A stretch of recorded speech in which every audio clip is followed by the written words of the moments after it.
When I began to come to, I knew I was in trouble before I even opened my eyes.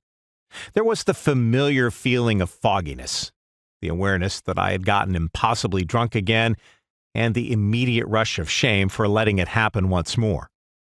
But it all came with recognizable additions, the institutional vibrations and atmosphere of my physical surroundings, and that presented a bigger problem. I knew what it meant because I'd been in such places before.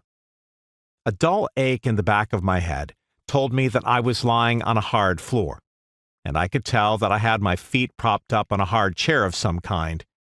My hands found my face, and I felt around for fresh wounds or blood.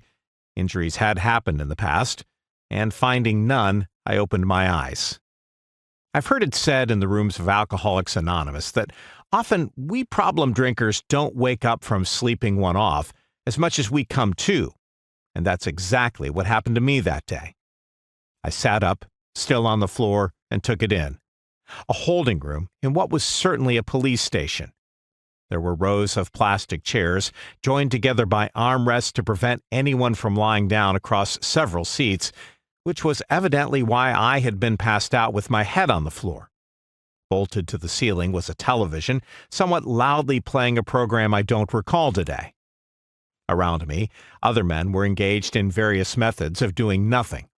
Some slumped awkwardly in the chairs, some slept, some watched TV. Still others stood at the one wall that consisted mostly of plexiglass windows and looked out into a common area of some kind. Almost no one in the room was talking, as far as I could tell. I decided to risk standing up. Using the row of plastic chairs to steady myself, I rose to my feet to test my equilibrium.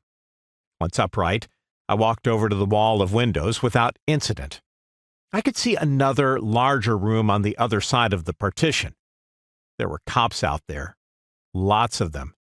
Some looked like they were doing paperwork, and some were interviewing sad-looking people who would probably be joining us in the smaller room shortly.